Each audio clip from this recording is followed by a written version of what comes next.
1 year ago today, the mayor of Charleston declared a state of emergency for the city. The following day, West Virginia's governor followed suit for the entire state. And things as we knew it were about to change, especially for businesses. Eyewitness News reporter Rachel Urbanski takes a look at the effect that has had and the future for business in the Mountain State.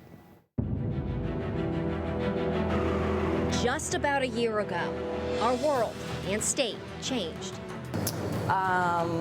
Well, many business owners like Healy Steel yeah, I mean, it's been a trip. Felt this way after the coronavirus shut down non-essential businesses. The news broke on March 17th, 2020. You go from having, 45 employees to having 3.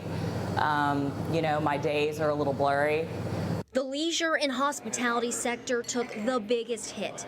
Steele had to close her other restaurant, Bluegrass Kitchen, on Charleston's East End in the beginning of the pandemic. Once people were allowed to eat outside at restaurants again, Bluegrass just couldn't compete with that. I mean, it didn't have the capacity to set up outdoor dining.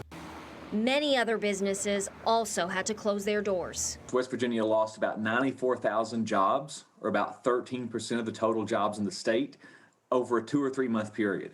And that is absolutely and totally unprecedented in every way. But West Virginians are resilient. Do what it takes to make ends meet. Secretary of State Mac Warner says West Virginia saw more than 13,000 new businesses from January 1st to December 31st of 2020.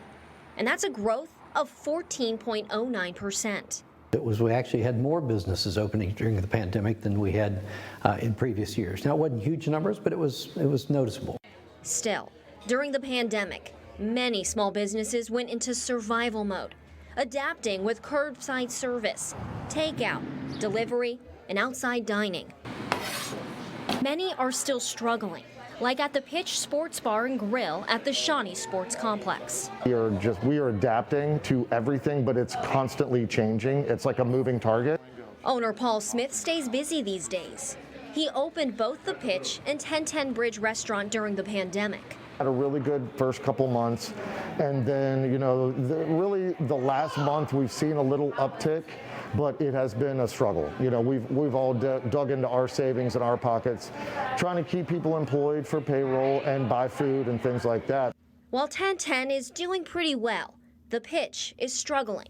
A little different here, a little bit bigger, a little bit more overhead. We kind of have that perfect storm at 1010 for us and here against us because we depend on travel, which there aren't any.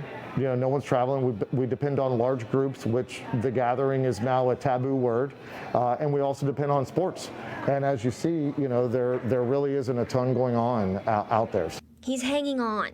Yeah, I mean, again, I think all restaurateurs are feeling the same thing. We're all digging into our pockets so we can keep everybody employed. So is Steele at her other business, Starling's Coffee Shop. How are things going here? They are going, yeah. We're keeping our head above water. We've made it through the winter, which was a huge goal, and I think that was a big goal for most of the folks in my industry. Let's just make it through the winter. The last year really hit us hard, but it turns out there was some good that came from the pandemic. Business growth. In Kanawha County, 1,100 businesses started up, but also 1,100 closed, so we broke even there. Webster County saw the least amount of growth. They closed more businesses than they opened by 5.84%. Now, Summers County, they saw the greatest growth. They opened 129 businesses and closed only 51. The early recovery that West Virginia enjoyed was pretty strong, pretty robust. We lost 94,000 jobs, but by the end of the summer, we gained back about 57,000 jobs. The exact number of businesses that closed last year won't be immediately known.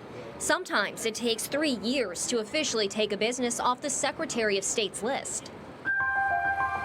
For now, things seem to be heading in the right direction. On March 6, Governor Jim Justice announced that businesses, including restaurants and bars, can return to full seating capacity. Masks, social distancing is still required. But for struggling businesses, more tables mean more money. because we know there has to be a light at the end of the tunnel. I mean, hopefully it's not a train, right? But there is a light at the end of the tunnel, and we're slowly getting there. Over the last year, the community stepped up to show their support. And now with the vaccine, Smith and Steele hope more people will start to feel comfortable to get out again. We're supporting the community, and they're supporting us. You know, we buy local, we buy here local. The pandemic has no doubt walloped many small businesses, bruising which Deskin believes will be felt for some time.